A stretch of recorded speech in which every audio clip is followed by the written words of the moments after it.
Hello everyone. तो आज हम शुरू कर रहे हैं अपने इस वीडियो में क्लास 9 का चैप्टर नंबर 1 हिस्ट्री में, जिसका नाम है फ्रेंच रेवोल्यूशन। अब ऐसे तुमको बड़ा बोरिंग सा लगेगा चैप्टर, क्योंकि बहुत लंबा है ना। लेकिन अगर तुम इसे एज ए स्टोरी की तरह पढ़ोगे, जैसे मूवीज देखते हो, तो तुम्हें बिल्कुल बोरिंग नहीं लगेगा। इसमें बहुत मजेदार इवेंट्स हैं, बहुत सारे लोग अभी इसमें मारे जाएंगे, बहुत सारे नए हमें कॉन्सेप्ट्स मिलेंगे जो पूरे दुनिया को कॉन्सेप्ट्स मिले थे बाई फ्रेंच रेवोल्यूशन। ठीक है, तो चैप्टर बहुत इंटरेस्टिंग है और मैं पूरी कोशिश करूंगा इसको थोड़ा इंटरेस्टिंग रूप से तुम्हें पढ़ाऊं, ताकि तुम्हारे इसमें थोड़ा ध्यान लगे और तुम इसको अच्छे से अपने एग्जामिनेशन में करके आओ। तो क्योंकि ये कहानी है, तो कहानी में हमेशा बहुत सारे कैरेक्टर्स होते हैं। तो हमारी जो कहानी है वो फ्रांस से शुरू होती है, जो प्लॉट है वो पूरा फ्रांस का है। और जो हमारा पहला कैरेक्टर है, बहुत इंटरेस्टिंग कैरेक्टर है पहला, और वो है हमारे फ्रांस के महाराज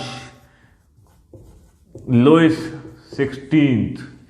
तो ये हमारे पहले कैरेक्टर फ्रांस के महाराज लुइस 16, और ये बर्बन डायनेस्टी के बिलोंग करते हैं, बर्बन डायनेस्टी से। ठीक है, ये बर्बन खानदान था इनका, उसमें से बिलोंग करते थे। वो जो बिस्कुट आता है ना जिसमें वो चीनी लगी रहती है, वो वाला।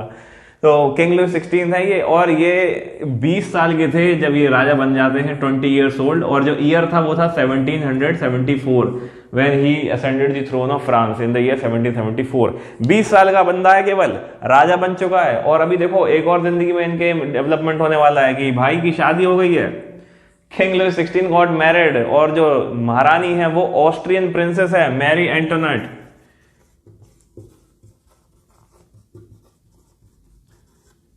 राजा बन गए, शादी हो गई, जिंदगी में इंसान को और क्या चाहिए, करियर सेट है, शादी हो गई है, बढ़िया घर चल रहा है ना।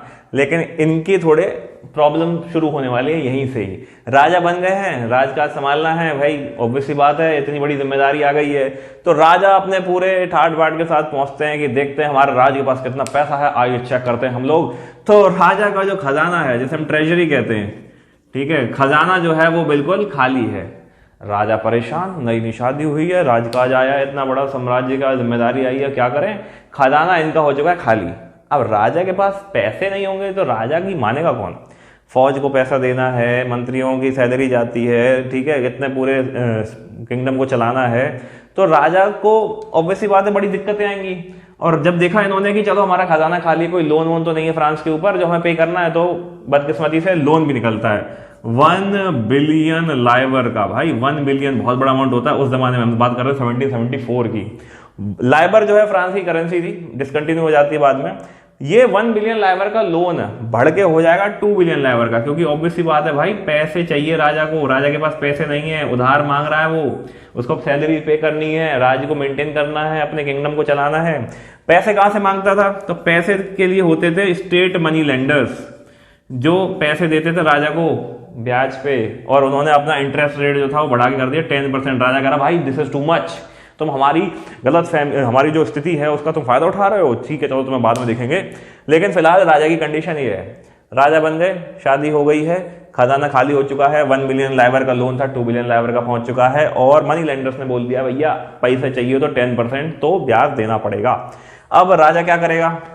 ऑब्वियसली बात है यार, तुम राजा होते, हम राजा होते तो हम एक ही काम करते, टैक्स बढ़ा दो जनता के ऊपर। अभी 100 रुपए टैक्स दे रही है जनता, 200 रुपए कर दो और टैक्स दे देंगे, तो इससे हमारे पास पैसा आ जाएगा और हम रिकवर कर लेंगे अपनी इस फाइनेंशियल क्राइसिस से। लेकिन इतना आसान नहीं होता है बाबू भैया। उससे पहले तुम ये जानो कि ट्रेजरी जो खाली थी उसके कारण क्या थे, क्योंकि ये क्वेश्चन आ जाता है कि बताओ भैया फ्रांस के राजा के हालात क्यों खराब थे, क्यों उसकी जेब कड़की थी। तो उसका पहला कारण ये था कि फ्रांस ने अमेरिका की हेल्प करी थी। अमेरिका की हेल्प करी थी, अमेरिका, हाँ, अमेरिका जो था, अमेरिका की 13 कॉलोनीज जो थी वो ब्रिटेन के अंडर में थी। ब्रिटेन का वहां झंडा था भाई, ब्रिटेन रूल करता था, यूनियन जैक ये रहा, ऐसे बनता कुछ, ठीक है। और फ्रांस और ब्रिटेन थे कट्टर दुश्मन, दोनों आर्क एनिमीज थे, क्योंकि ब्रिटेन भी कॉलोनाइजेशन में लगा हुआ था, फ्रांस भी, दोनों को दुनिया पर राज करने की सपना था, और दोनों आपस में दुश्मनी रखते थे। तो फ्रांस ने कहा ऐसा कुछ करें जो ब्रिटेन को बड़ा दुख हो और उसको नुकसान पहुंचे, तो दुश्मन को दुश्मन दोस्त होता है। तो अमेरिका क्या था? अमेरिका कॉलोनी थी ब्रिटेन की, तो फ्रांस ने हेल्प करी अमेरिका की और उसको आजाद करवाया। जैसे अभी अमेरिका हेल्प कर रहा है यूक्रेन की, वैसे फ्रांस ने हेल्प करी उस समय किसकी? अमेरिका की, और ब्रिटेन के चंगुल से उसको आजाद करा दिया। लेकिन इस जंग में पैसा बहुत खर्च हो गया, बिना पैसे की जंग नहीं होती। पहला कारण तो ये हो गया कि 13 कॉलोनीज को फ्रांस ने हेल्प करी थी अमेरिका की फ्रीडम के लिए, और दूसरा कारण था एक्स्ट्रावेगेंट कोर्ट, एक्स्ट्रावेगेंट कोड का मतलब कि भाई इतना बड़ा किंगडम है, उसको खर्चे निकालने हैं, वहां पर इतनी सारी चीजें रन करनी होती हैं राजा को, इकोनॉमी पूरी राजा की ट्रेजरी के ऊपर डिपेंड करती है, राजा का जो फोर्ट था उसको रेनोवेशन भी चाहिए होगा, राजा की सैलरी जाएगी मंत्रियों की, राजा की जो फौज है उसकी सैलरी जाएगी। तो वो एक एक्स्ट्रावेगेंट यानी बहुत ही खर्चीला उनका जो एक राजकाज था उसको मेंटेन करने के लिए पैसे चाहिए पड़ रहे थे, और इस वजह से उनके वो पैसे भी खर्च हो रहे थे। फॉर्च्यूनर खरीद लियो, अब उसको चलाने के लिए पैसा नहीं है, कहां से लाओगे? तो भाई हाथी पाल लो तो खर्चा भी करना पड़ेगा। तो इतना बड़ा खर्चीला इनका जो कोड था वो उसके लिए बहुत सारे पैसे लगते थे। तो ये दो मेन कारण थे जिसकी वजह से फ्रांस का खजाना खाली हो गया था। ठीक है, तो ये दो मेन कारण थे फ्रांस की तिजोरी खाली होने के। अब फ्रांस की तिजोरी हो चुकी खाली, राजा बड़ा परेशान है, क्या करें? अब राजा ने सोचा, जैसा हमने अभी बताया था कि राजा ने बोलता टैक्स लगा देते हैं। अब राजा जी जो है वो टैक्स लगाने की तैयारी करेंगे। अब ये तो यहां तक की स्टोरी थी।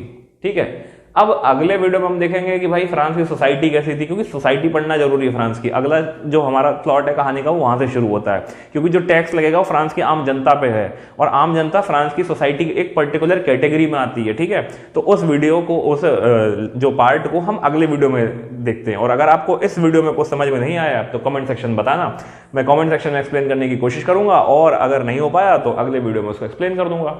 ठीक है, तो मिलते हैं हम अगले वीडियो में। Bye bye. और हाँ, लाइक शेयर सब्सक्राइब करना ना भूलें माई चैनल नॉलेज एक्स।